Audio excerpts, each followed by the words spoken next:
consultancy, a communications consultancy for purpose-led organisations. I'm also the editor-in-chief of Comment Central, which we run with Bridgehead Communications, which is all about having commentary of opposing views, putting it out there for the light of day. So if you have your own opinions and comments, do please think about writing for that. But there is no advertisers on that, and there's no, and we accept all entries as long as they're not boring.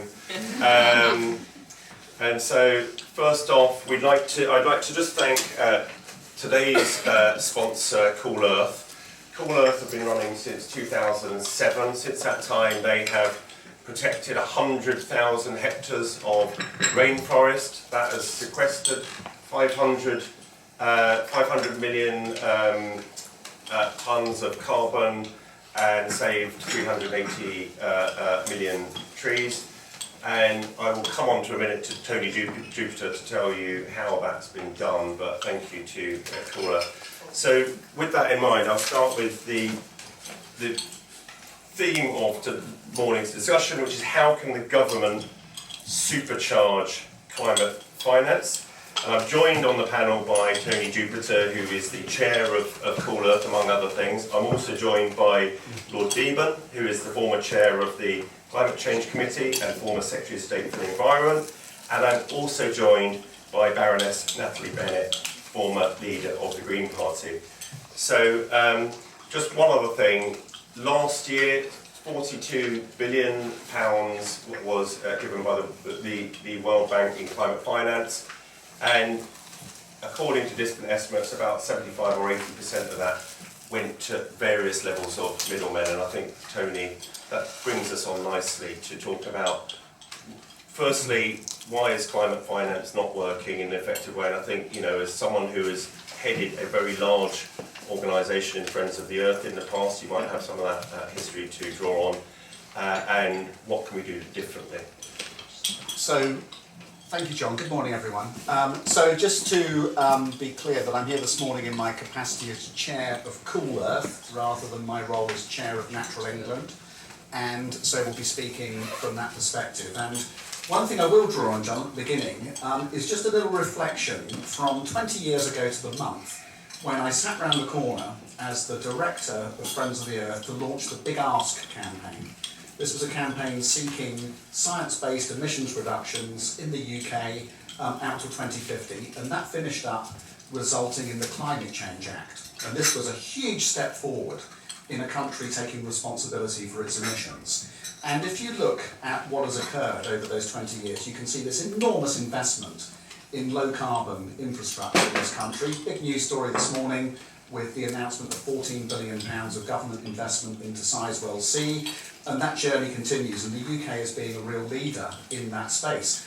However, if you look at the global picture, you will note that 20 years ago, the CO2 concentrations in the Earth's atmosphere were at 380 parts per million. Today they are at 430 parts per million. So it's still steeply rising, despite the leadership that the UK is showing at home, which then invites questions around what Britain can do on the global stage to really increase its impact in countries that are still struggling to reduce emissions. And that brings us to the campaign that Cool Earth is bringing forward to secure a 1% of our international climate finance to go to direct funding for indigenous communities. And that, we believe, is going to be the quickest, most impactful way and the most cost-effective way of reducing emissions at the global level in terms of the investments we could make. Because you're quite right, vast sums of money have gone via international development assistance, including through the World Bank, to countries in ways that is not yet bending the dial in terms of the emissions reductions that are needed. And yes, we do need energy efficiency, we do need renewables to be built up in countries around the world, but the quickest, simplest, single thing that this country can do right now to get a grip on that global rising level of concentrations is to act to conserve the tropical rainforests. And I know from many, many years of experience of working on this that the most effective way of doing that is to empower the communities who live there. and who have a direct interest in looking after those places.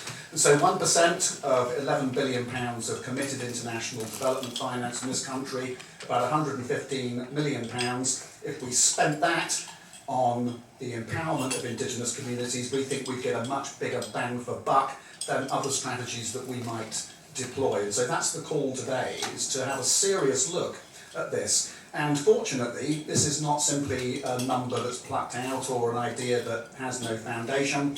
Cool Earth has been working on this now for nearly 2 decades, and we know that if you invest in the indigenous communities, give them the latitude and the means to determine their own future, they will conserve the forest rather than letting them be cut down. So this is an investment in all of our futures through the most effective and most impactful and fastest route that we have. Thank you, Tony.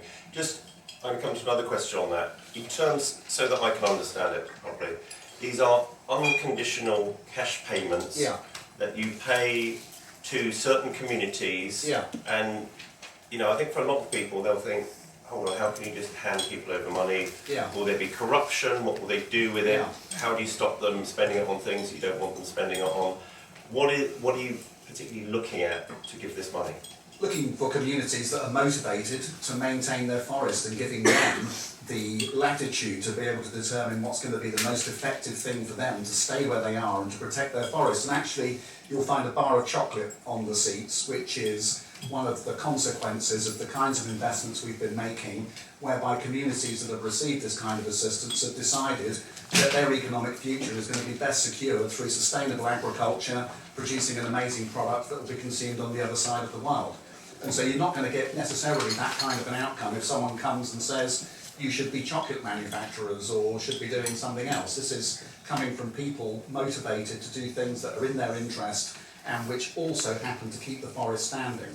And so, you look at the amount of money being spent globally at the moment via different routes of international development finance. Quite a lot of it is not even getting to the people. It's going to consultants, it's going to governments, not actually getting to the level where it needs to make a difference. And, yes, of course, there's a risk with any investment you make in any low-carbon strategy, but this one, we know, works and can work quickly and to least cost. Yeah, and I think I said at the top of that meeting, 42 billion in climate finance.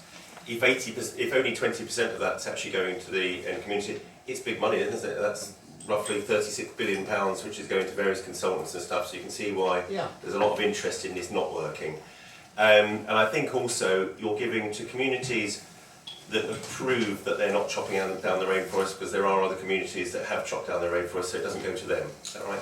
And the people who have permitted the clearance of their forests now live in slums on the edge of major cities, and the people who are still in the forest can see what happened to them, and they're highly motivated to keep the forest where it is, because that's the source of their livelihood.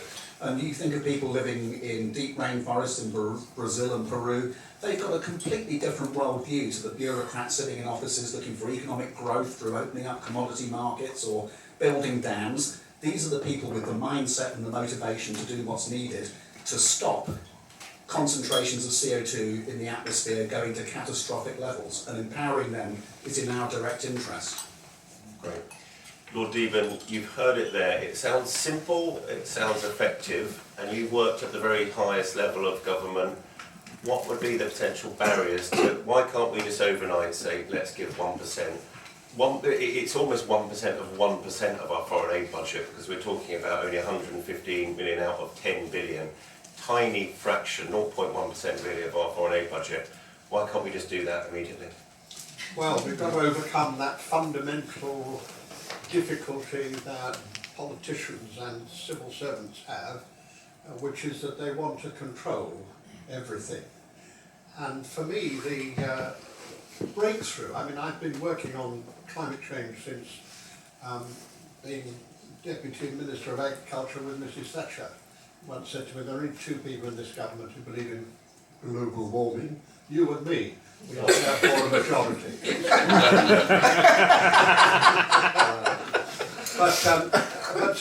It's a long time.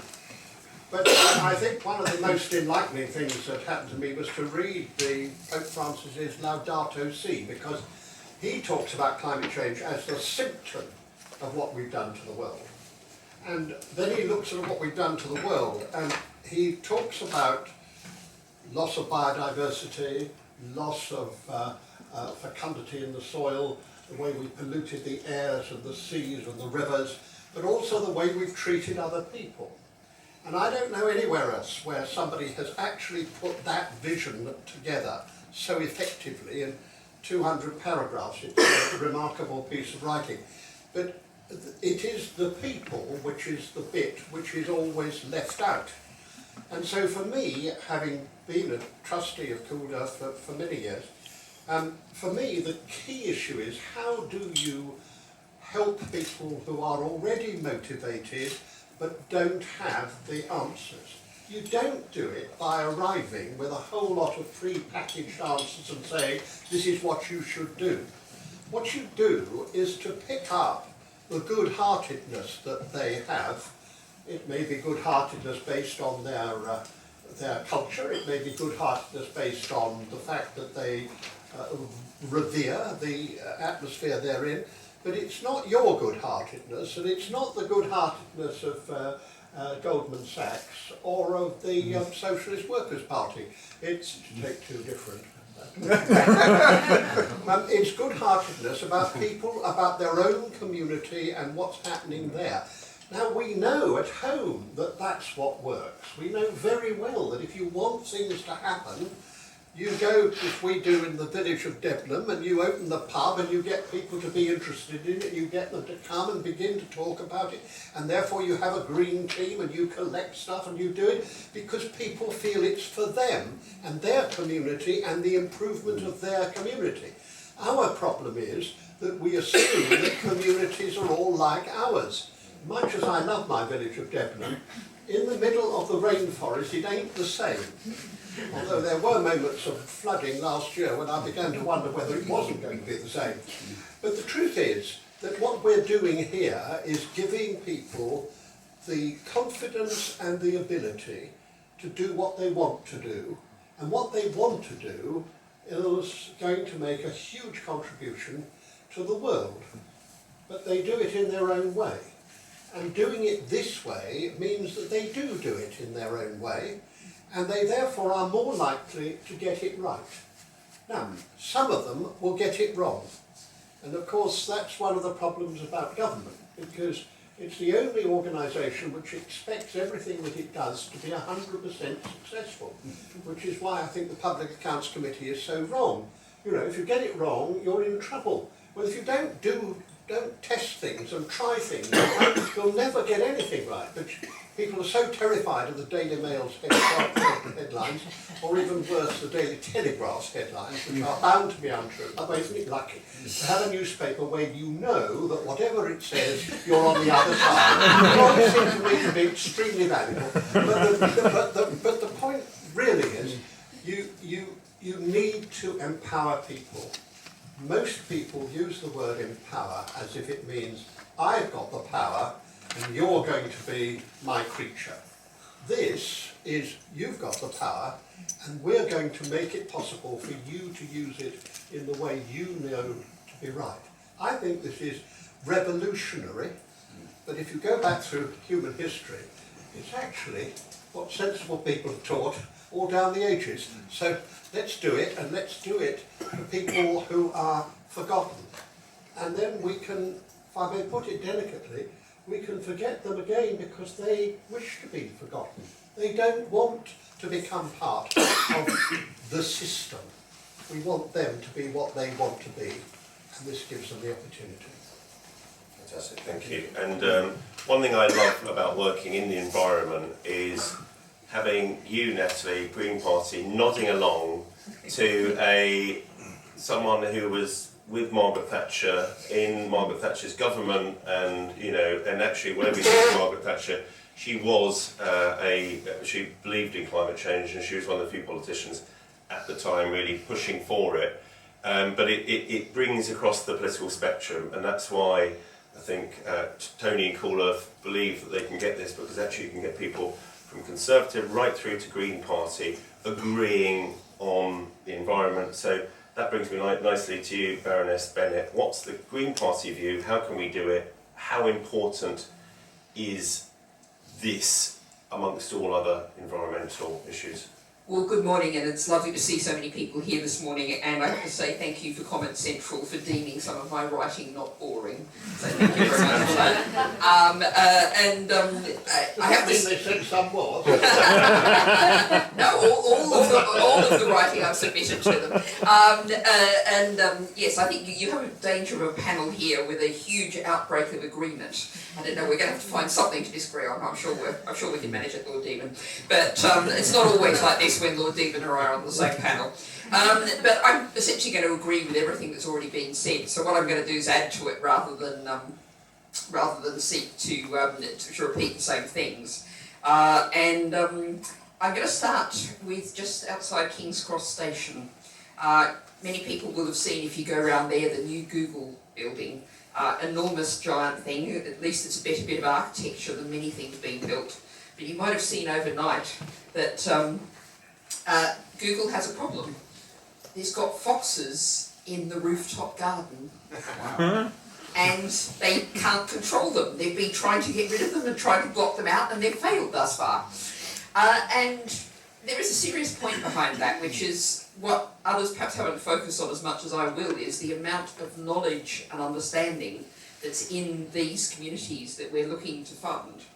They have managed systems, very complex systems, live within them, manage them for thousands, sometimes tens of thousands of years. And so you don't have to sit there wondering my accent comes from Australia originally. And there you have a continuous culture of tens of thousands of years. And there's a huge amount of knowledge there. And we're saying we're doing this for the climate, we're doing this to protect the Indigenous people, but we're also doing it to protect ourselves, to protect vital knowledge that we cannot afford to lose. And on the point about cash payments, I mean, as a long-term proponent of universal basic income for the UK, I think that's, this is a very obvious thing for me to be backing. But why UBI? And, I've written a whole book, and the first chapter is about universal basic income because I think it's so important. And what it does is it means if we had a universal basic income society, and what we're talking about here is creating a society in groups of Indigenous people where you're doing that, what you're doing is you're not having a boss telling people how to spend their time, energy and talents. You're not having the state telling people how to spend their time, energy and talents. You're unleashing the enormous human capital, enormous human capacity. We are human animals, we are products of nature, we have enormous capacity. Let's unleash that rather than, as Lord Deben said, having control from the centre, having control by the financial sector. And I will have to mention, I think this is in some ways a reaction to disasters of things like Red Plus, where we tried to have control from the top, and finance came in and sought to extract value. And that's what's got us to the mess we're in today. We've got to look to other different systems, different ways of doing things, and cultivate them and encourage them. Thank you. Thank you. I'm going to ask you another question, Natalie, because you seem to know a lot about it. What's the alternative in these communities? Why do they need money in the first place? If they don't receive these cash payments, what is the danger that can happen? I think it was Lord Deben who talked about the rainforest gets cut down, the miners intrude, the road builders, all of those kind of forces come in and nibble away, and you have corruption in the government. And let's not forget that when we're talking about corruption, we are just down the road from the centre of the world's global centre of corruption, the City of London, and that's we've got to set up forces against that. And if you think about the sort of people we're talking about funding here, they're the people that can stand against the forces of corruption in the City of London, and they need our help. Tony, what is the potential threat? What could potentially happen if there was corruption, if you're giving these payments and they do go to the wrong place? Is there any kind of checks and balances that are happening? Well, the main check and balance is to see if the forest is still there. It's a simple equation. We empower the people who are looking after the forest, and if the forest is still intact, it's worked. And how are you doing that then? Remote sensing, range of tools being deployed in order to be able to judge the relationship between the investments being made and the rate of deforestation. And if you look in areas where you have indigenous control, the deforestation rates are much lower.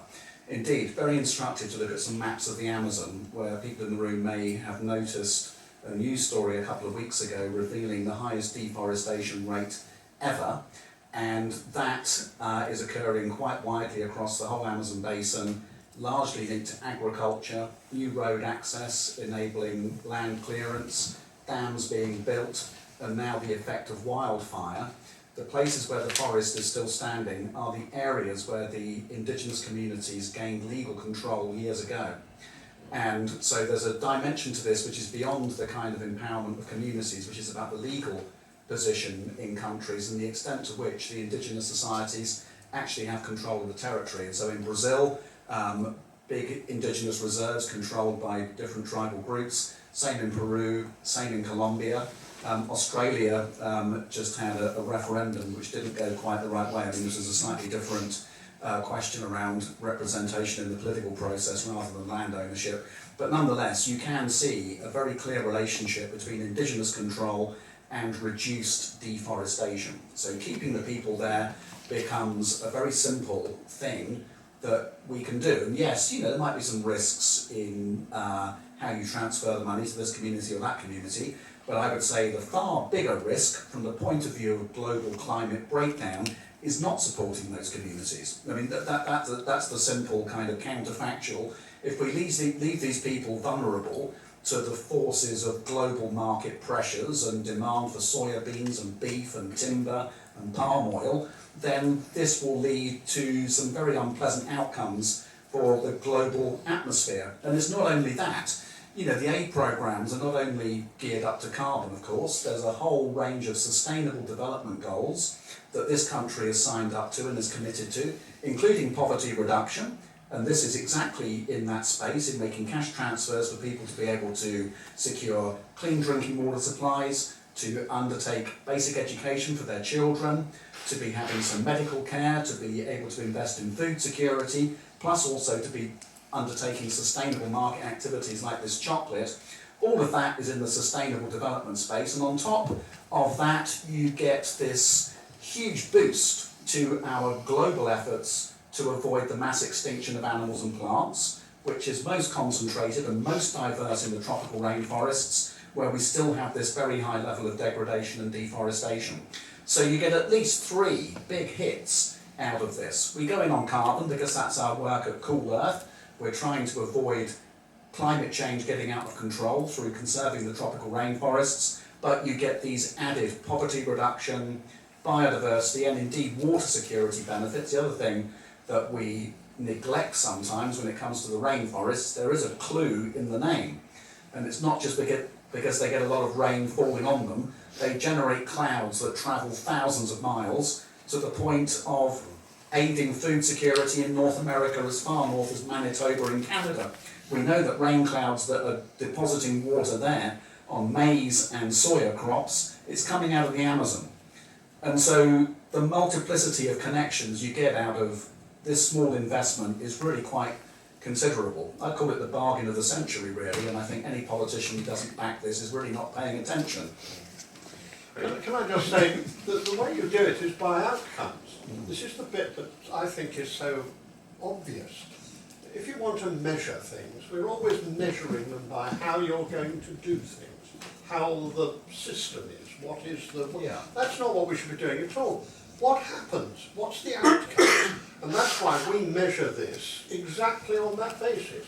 We want the rainforest to be secure and the people who live in it to have a life.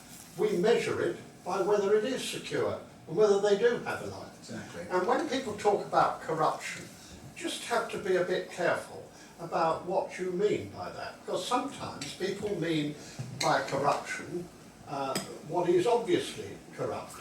But sometimes it means that people do things in a way which they wouldn't have done it themselves. Now, we want people to do it in a way we wouldn't do it ourselves. And that will mean different ways that different tribal groups will think about how they do it. It will mean all that. We have to say, what is the result? What is the outcome? And that seems to be fundamentally empowering and it's fundamentally non-judgmental. Because all you're doing is judging by the outcome, and the outcome is a physical outcome that you can measure. And if you do it that way, then I think we are behaving as properly as human beings towards other human beings. Great, and just before Natalie starts, have a think of your questions. We've got an audience here that I know has a lot of knowledge in the room. Please do put your hand up. I will get your eye while Natalie's talking. And when you ask your question, say who you are and where you're from. I just wanted to add 2 extra frames to this that I think are really useful and follows on from what my fellow panellists have said. One is that sometimes I'm asked in audiences and on panels like this, should we just focus on climate and not think about anything else? And people are always surprised when my answer to that question is no. Because climate is just one of the crises we're facing. I operate on the Stockholm Resilience Centre, planetary boundaries, 9 planetary boundaries, 6 of which have been exceeded. And I also operate with Kate Raworth's fame of donut economics. And as Tony was saying, we have to meet people's needs, and we have to preserve diversity. Natural diversity, that's something we're starting to think about a bit, but we've got to think about that in the climate space. But we also need to preserve cultural diversity. We have an incredibly monocultural world. Go down to the coffee shop downstairs and have a look around, and you could go to pretty well any city in the world and you'll find a coffee shop that looks remarkably the same. So we need to, people who are living differently, who are preserving different knowledge, we have to protect that because that's crucial to all of our futures. Thank you. Are there any questions from the audience? Yeah, the lady back there. Thank you, thanks very much for your interventions. My name is Alice, I'm from Actually. It's really great to hear about the direct funding to community organisations, which is something we do a lot of work on, especially to women's rights organisations. And something that we find, whilst you can advocate for that, and I know you're talking about a very outcome-oriented approach, is because it's government-funded ICF we're talking about, all the reporting and monitoring and evaluation requirements that come with that. So I don't know if you also have any thoughts around that, if you are doing any kind of advocacy in relation to that as well, because obviously it's all great, like giving money directly and then measuring it by outcome, but then also there's a lot of onus on these organisations to do all this like really extensive and laborious reporting and things like that.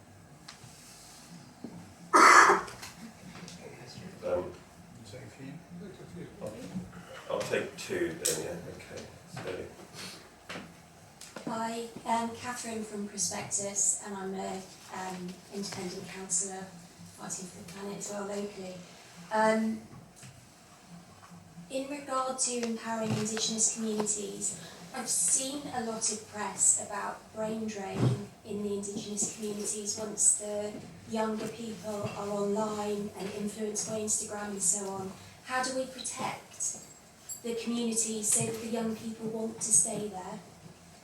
okay, let's do 2 first, because I haven't got a great memory. So, first question there from Action Aid, and is that one for you, Lord Deben? I think that's quite.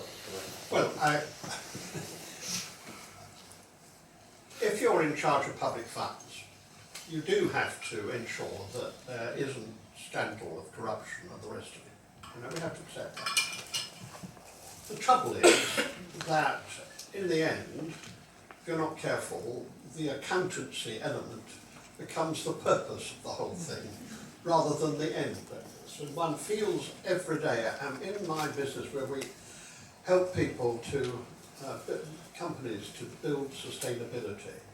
I mean, every day the managing director reminds people in a different way of why we're there. We're there actually to deliver sustainability. We're not there to promote a particular mechanism or measurement or the like. And you have to do that all the time, even among people who are really enthusiastic. That's why they're doing the job. They could probably earn a great deal more elsewhere, but that's what they're doing because they want to do it. You still have to remind people of what your end is. This is why I always talk about outcomes, because that's what it is. And I think the only way you deal with international organisations is that they too have to have a very real, regular, and not just a kind of formal system in which they actually say, what happens if we don't do any of this? What happens if we don't report in this way? Is there a way of doing it cheaper and more sensibly and more sensitively? Because the other bit about much of this is that you then twist what you're doing because that's the way you report it, and there's a great deal of that goes on. So I'm absolutely sure that that is important. Can I just say one thing about brain drain? I don't think there is any way in which you want to lock communities like this up. If people want to try to go out in the wider world, they will try anyway. And many of them will come back, and they won't have necessarily lost things. They will bring back things which are worthwhile, but it will be through their filter and not our filter. And that is the crucial thing. I'm deeply opposed to people who think about these communities as a sort of museum that you stop anyone connected. That's not a proper way to do it.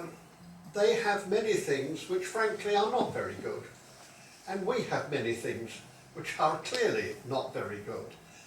By sharing our aim of good things, we'll learn from each other. And I think it's not for us to try to stop this. The world now is interconnected. I think we ought to do a good deal about the interconnection. And I will finish by saying my favourite thing, because I feel all the time. In the 18th century, when we got rid of censorship, we retained two things. If you published something, you had to give your real name and an address where you could be found. I think we should do exactly that on the internet. I think the biggest issue is that people think they can say anything because you don't know who they are. And that seems to me... And, you know, that's not helpful. It doesn't really lever the biggest impact you can get from public investments. And so that point about outcomes is critical. On this point about the technology, again, I agree completely with what John just said about, you know, people have to be given choices and, you know, to find their own conclusions as they use those kinds of technologies. One thing I would add is that if you go to the international biodiversity and climate change negotiations, you will see a strong emphasis from the indigenous communities about the fusion of Western science and traditional knowledge, and they're constantly talking about the need to bring these two things closer together. And one thing I saw on a field visit with Matthew in Peru in the River Ene a few years ago, we went to go and see one of the Cool Earth projects on the ground, and I was struck by the way in which the community there had mastered the use of the internet, camera traps in the forest, sharing information around the forest and mapping the boundaries with GPS. They'd got all this, and they were using that technology very effectively to the point where they were taking pictures of ocelots and jaguars and tapirs in the forest. They were uploading that, and that knowledge was then being combined with Western-style data sets in order to create a very clear impression about what was going on in that forest and the health of the biodiversity. And so you could see right there, their knowledge of the forest and where the animals were being combined with modern technologies in a way which is very powerful, both in them being able to protect the forest and also know what's in it. And so if they're going to look at Instagram, they may find, like many of us do, that actually there's not much point, and much better to look at the pictures of the jaguars instead. And I think that's what many of them will conclude. To get more questions in, I'm just going to be very brief, but just, I think we've made the point, but it's worth saying to Alice, you know, it's really important that we don't put huge burdens of reporting, or any burden of reporting at all, beyond the absolute minimum. 30 years ago I worked for the Thai National Commission on Women's Affairs. I was there as a volunteer with Australian Volunteers Abroad, and we had a German scheme. They put lots of money into supporting women's rights, and the office spent most of its time trying to keep the Germans happy with the paperwork. It was a very bad cultural mix. And just on the technology point, we've really got to be aware, and we hear a great deal of this in the House of Lords, technological determinism. It's all the fault of the phones, and the children didn't have them, we wouldn't have all of these problems. And we've made our roads totally unsafe you know, how many children, think about our own society, how many children play on the streets anymore. We've told parents, watch out for stranger danger, it's a dangerous world out there. And then we complain because the kids are on their phones all the time. What alternative are we actually giving them? Thank you. Yeah, this lady over here in the black, and then Dominic Dyer, Chair of Nature 2030.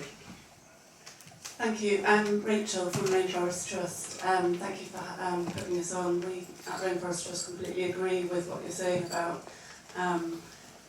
needing to let the Indigenous people and local communities make their own decisions. We know from research that they are the best guardians of the forest.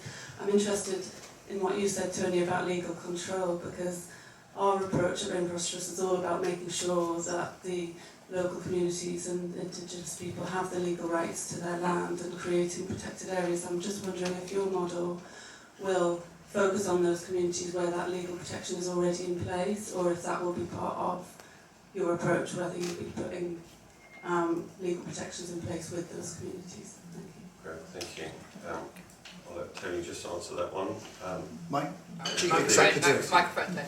Oh, sorry. The Chief Executive of Cool Earth is sitting right here, who might have a more rounded response. Shall I give it a go? Do you have a quick go, Matthew? It might be the best thing. Yeah, there we are. Yeah. Thank you. Hello, Rachel. That's a great comment. And we share very much the point you're making, namely, tenure very often is the first step in establishing control, and that leads to protection of rainforest. We find that the most agile resource you can give to communities anywhere in the world is cash. Unconditional, no strings cash. And we find from Papua New Guinea to Cameroon to Peru and elsewhere, often that cash is used for legal representation, for buying the evidence that who actually owns this land, for establishing boundaries. So I entirely agree with you. Establishing tenure is a key thing. We find giving people resources to do with as they wish, as John has put so clearly, is often the first step in actually establishing that tenure. So it's a great point you make. Thank you. Thank you. Thank you, Matthew. Dominic Dyer here, glasses. Thank you so much. Dominic Dyer, Chair Nature 2030 that we run here from Higginson Strategy. I just wanted to broaden it slightly because the three of you got so much experience on this issue. And I think we've got to have this discussion to a degree. Do you think that the sort of the global consensus on climate change is breaking down? If it is breaking down because of what we're seeing politically with the rise of populism in the United States and in Europe and other parts of the world, and reductions in overseas aid budget that we're seeing in the UK, USA being torn apart and all the impact that's having, what do we do in response to ensure that, firstly, that we don't lose sight of the critical nature of dealing with this problem, that we continue to support local communities that we're talking about today, which I think is absolutely critical. But, how do we reframe maybe some of our arguments to maintain their relevance, that they're reaching the new generation who have to sort of pick this up and deal with it? What are your thoughts? It's a big question, but I'd love to hear what you have to say. Great. I'll get another question from that lady behind you in the white. Did you have a question, Stuart? Thank you for really fascinating thoughts. I'm from Great Yellow. We're a private finance, blended finance for large-scale nature restoration organisation. I'm aware this is an initiative for public finance, and I'm curious your thoughts on how this complements and could potentially stimulate private finance for Indigenous communities. Okay. And shall I take one more? Yeah, I'll take that lady in red there. Hello, thank you for the incredible work that you're all doing, everybody in this room is doing as well. My name is Dr. Ishani Rao and I'm an NHS GP, but I look after climate scientists on expeditions and I also manage refugee camps as well. Something that we're trying to broach, as in large numbers of doctors such as plant-based health professionals are trying to broach with the government, with the Royal College of GPs and within GP practices and within the NHS, is the topic of food. And this is constantly deflected as a matter of personal choice. But we know that the animal agriculture industry produces more carbon emissions than the transport sector. We know that it's polluting our waterways, and we know that vast amounts of the rainforest are deforested. How do we make this a matter of public urgency and frame it as a matter of global health, rather than having it constantly deflected by governments and the NHS as a matter of personal choice? Okay, so we've got the first question there is on, is there a breakdown from Dominic Dyer? Second question, how can the private as well as public get involved? And the third one's on public health. Well, I'll try with the breakdown. No, I don't think there's a breakdown. I think some fundamental changes are going on at the same time. I mean, what I do understand is that I don't know of any sensible business that isn't now doing the things that it knows it needs to do, because climate change is happening and they know it. And whatever Mr. Trump says, he is going to find that climate change is happening, and there will be fewer but very much worse hurricanes, for example. And he may like to put that down to the Democrats feeding fish somewhere or some other administration. But the fact of the matter is, it becomes more and more obvious. So this is why the fundamental thing is very bad for us, because as it gets worse, so it costs more and is more difficult to deal with. And if we had been sensible 40 years ago and had done what we should have done, and what Mrs. Thatcher and others thought that we would do, if we'd done that, we'd have been a much longer way around. But that doesn't mean to say that the world suddenly turned against it. I do think that there is a huge danger of populism, because what populism is to tell people what they want to hear about now. And that's what it is, universally, what they want to hear about now. They don't want to hear about what is happening in the future. Most people close their eyes to that. So it seems to me that the way you counter this is we've got to get much more local. We've got to talk very much more locally about what happens to this community because of climate change, so that the community begins to say, you know, Clacton begins to say to Farage, we are going to be flooded and you're not doing anything about it. On the occasions that you come to the constituency, which aren't often, will you come and have a look and see what is happening? And the same is true right the way through the country. And we have just started a system. I hope you'll all join in. We've got some money so you'll be able to look up your Member of Parliament, and you'll be able to see exactly what he or she is doing on climate change. And I hope we're going to be able to provide you with information about your constituency, so that you can go and actually say to the Member of Parliament, this is what is happening here, what are you doing about it? But that does mean my last bit about what we should be doing, and I'm going to be very naughty. How many people have been to see their Member of Parliament about climate change in the last 6 months? Well, you should be ashamed of yourselves. Look, you're the people who are supposed to be knowing about it, and you haven't done it. I have, he's done it, and 2 others. And I just say, if Members of Parliament go to their surgery every week and nobody talks about climate change, it isn't surprising that they come back and don't think it's an important issue. And every one of us has got to do it. And you've got to do it once every 6 months, and you talk about the local issues, and that begins to get a change in this. If you want to change the Tory party's present ludicrous position, it must be that every Tory member can't go to the constituency without being told why it's important. And that means that they might learn a bit about it instead of taking on bits and pieces from other people. But from the Telegraph, which of course won't be any better now it's been bought. But the other thing is, don't just think of them.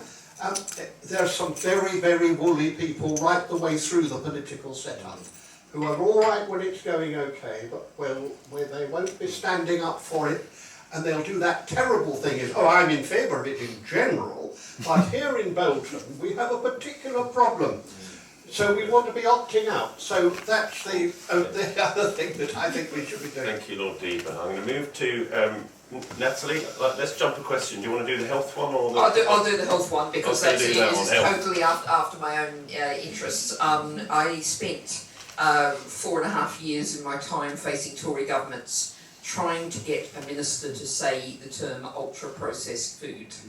I succeeded once, but it was because it was a whip who didn't actually know what he was saying, and I'm sure got his knuckles wrapped afterwards for doing it.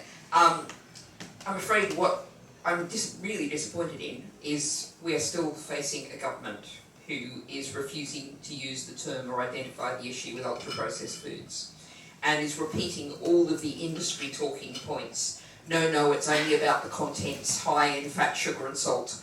And it's absolute tosh. And we have to take that on and say, there was a great piece in the New Scientist, which I'm going to be repeating endlessly, I feel, for the next 6 months, talking about a public health expert, talking about multinational companies as vectors of disease. So the next time you see that ultra-processed, plastic-packed pulp of stuff pretending to be food, just think about them like a mosquito, the company that made that. They're responsible for it. We have an utterly broken food system, and the responsibility for that doesn't rest with quote individual choice. In the UK, a healthy food is 3 times as expensive as unhealthy food. People don't have any genuine choices. And one of the things we need to do is, always come back to my point about crop diversity. More than 50% of human calories come from 3 crops. In a global scale, that's incredibly dangerously fragile. And one of the things that's there in the community, coming back to where we started, the communities, they've got a huge biological resource of we should be eating hundreds of different plants around the world, not just basically eating 3. As we're talking about food in rainforests, and one of the largest things for clearing rainforests is for cattle. Do you want to mention that as well? Is that something that you like to Yes, well, what I would say here is I was actually speaking to a group of PhD students, health PhD students actually, at the University of Warwick recently, and one of them asked me about bova and this supplement being given to cattle to reduce their methane emissions. And he asked me some technical things that I still have to look into about what the dung's going to do to the soil as a result. Interesting question. But I said there's a really simple way to reduce carbon emissions from cattle. Doesn't require rocket science. Have fewer cattle. And the issue here is factory farming. That's the underlying source. 50% of British arable land, 75% of American arable land is going to either food for animals, which is food waste. Feeding perfectly good food we could eat ourselves to animals is food waste. And everyone agrees food waste is a bad idea. And there's also enormous environmental impacts and animal welfare impacts. I've got a piece coming out today in Yorkshire Bylines. There's a plan for England's first onshore fish farm in Grimsby. Absolutely horrendous. And just last week in Japan, one of these, something went a bit wrong, and 100,000 salmon in tanks where these wonderful wild animals that should be swimming around the oceans are swimming around in very small circles. 100,000 fish died in those tanks in Japan. Factory farming, and I'm going to be positive, I've got to be positive. I do a lot of work on antimicrobial resistance. The thing that is going to kill factory farming is antimicrobial resistance, because we cannot keep our modern health systems, modern medicine, if we lose our antibiotics, and factory farms are at threat of destroying modern medicine. Thank you, Natalie. Can I just say one thing about animals? Can I just say, we are all emitting. Emissions are the nature of life. So I'm entirely in favour of being very strongly opposed to factory farming. I'm pleased that the local council just north of us has just refused a major attempt at that. So I'm absolutely on side. But I do farm. I have an organic farm, small organic farm, and I can't do what is necessary for the land and for the vegetables that we have if I didn't have a small herd of red poll cattle. But you have to pay more for my red poll cattle meat, and you should eat less of it, and that's how we get back to a sensible amount. What we've done is to spread the meat-eating habits of Henry VIII to the whole community, and people expect to have meat all the time, instead of it being what it should be, which is a treat, which is the product of a balanced, mixed farming system. And it is the way that ultra-processed food uses meat and presents it in a form which is immensely, frankly, obviously immensely attractive, but extremely questionable. I'd leave you with this point. We are in the same position of smoking and else. Yeah. We were told that there was no clinical link between the figures that showed the increase in smoking and the increase in lung cancer. And the tobacco companies even produced a situation in which they showed that the increase in Methodist ministers in the Caribbean was exactly parallel to the increase in lung cancer. There they are. They said this doesn't count, this doesn't matter. Truth is, it's the first step that we have, and it should be making us really frightened about what we're putting into our bodies. I'm going to bring in the question on private money. Tony, so Cool Earth has been going for a long time without public money. Yeah.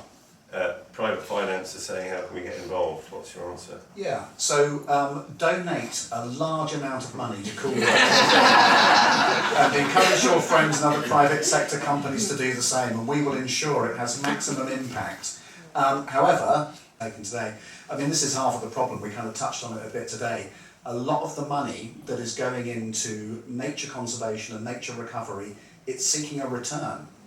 And that isn't always necessarily a bad thing, and there can be ways in which you can put money into nature recovery and get something back. And you know, governments can invent schemes, and we operate a couple in this country, biodiversity net gain being one of them, whereby you can invest in nature restoration and you can then get money for that through people who are building houses, and that is, you know, an orderly, structured, well-documented, measured market. A lot of what's been going on in the rainforests has not been that, and it's led to some pretty poor outcomes in places. And you know, that search for a dollar return on an investment in conservation is not necessarily revealing a great deal of potential, having now had 30 years of experience of that. But this is not to deter you in seeing huge opportunities and making massive donations to Cool Earth to realise them. We've got time for one more question, and okay, two quick. If we get quick answers, this lady first, and then the lady in red there. Thanks very much for your comments and for the very interesting discussion. I'm Ariana from Give Directly. We're a charity that specializes in delivering unconditional cash transfers to people in poverty globally, and work in 10 countries, and want to thank Cool Earth for the amazing work you're doing, and for this panel, and for the pilot project that you've launched in Peru, the first of its kind conservation basic income, which is a remarkable achievement. My question is about involvement of national governments, local governments. So for example, the government of Peru. We're speaking about schemes that are going to be sort of long-term in nature, it seems like, right? Sort of unconditional, a universal basic income. These are national policies, presumably. These are sort of schemes that would have to be taken up by national governments in the long run. So what's the role of national governments in these discussions? What's your experience been working with the government of Peru, engaging with the government of Peru in your scheme in Peru? Curious to hear your reflections. Great, okay, that's for Tony. Yeah. Hi, I'm Monica. I'm from FIA Business School in São Paulo, Brazil. And besides all the challenges that you described about indigenous community, if you could share, or if you have some thoughts on how they deal, in the projects that you are supporting, how do they deal with the organized crime? Because we know at No, it's got 1 point, right? So every country is different, the politics is different, the policies that affect land use are different. As I understand it, we have pretty good connections, don't we, with the Peruvian government, who, you know, they're signed up to the Global Climate Accords. They are obviously in the front line of the biodiversity work that needs to be done, being a mega diverse country. So they've got alignment at a national policy level. I've not been involved in the detailed discussions on the ground, but from my impressions, it's a pretty good conversation we have with them there. And of course, it's one of the countries that does recognise indigenous land rights, so it's not as if we're cutting across the politics, which can occur in some countries where you've got national governments who don't recognise the indigenous land rights because they feel as though they would cede control over resources that include land and minerals. So it's not always so straightforward. On the question of organised crime, when I went to visit the Ashaninka in the Rio Ene, I learnt about that being the home of the Shining Path and also the narco trafficking that was going on there for a long time. And the Ashaninka, as I understood it, Matthew, they were very much in the business of trying to keep control of their land in a way which was hostile to the narcos, wasn't it? Yeah. And so, you know, there was a bit of a struggle going on there between people supplying cocaine to Western markets and the indigenous groups who wanted to keep control of the place. And so there are overlaps there. And actually, when we got on that boat, those Peruvian soldiers who got on with us were a bit troubling, weren't they, with their enormous rifles and everything else that they had with them. So that's still quite a sensitive part of the world where these kinds of issues overlap with each other. I don't think there's necessarily a simple conclusion about that, except to highlight the importance of enforcement agencies and national governments being able to not only keep a lid on things like the drugs trafficking, but also in the case of the Ashaninka as well, illegal logging. So mahogany trees that occur in those forests are extremely valuable and very tempting for people to go in there and extract those at enormous damage to the forest. But this requires public bodies to be able to have surveillance and enforcement capability to be able to do something about it. Actually, I did run a campaign years ago on mahogany from Brazil, which did lead to some elevation of enforcement and some resources going in to enable that from the Brazilian government as a result of international external pressure. So, yeah, many things. Thank you. Yeah. Just very briefly, final word in terms of thinking about what we can do as the British government across the road here from where we're sitting. At the moment there's a lot of talk about defence and defence spending, but I want to frame that in terms of security. What makes us more secure in the world is a more stable, secure world, and that corruption is running enormously high. I made reference to this before, the City of London up the road. There's also what's in our supply chains, what's coming, you know, and just go back to the health point of what's in our food supply chains. So we have a big responsibility not to be enabling the and Baroness Bennett, and yeah, this was put on by Comment Central. If you're interested in finding out about sponsoring an event yourself, thank you to Sarah and Matilda who did all the hard work here in doing that, so do speak to them. If you want to speak to the Cool Earth team, they're around the place. Martin's at the back there, Natalie, they'd love to speak to you as well. And thank you to the great questions as well. We didn't get to everyone's questions, but you can see the really good questions from the audience. We've done this event, so it's a quick 2-hour event. You've got time now at the end. All of us are worried about AI taking our jobs. The one thing AI can't do is they can't come to events and meet with people, to go up to the people that you heard and thought, I want to speak to them, and do share with them, because that's the one good bit for you. But thank you very much to our panel.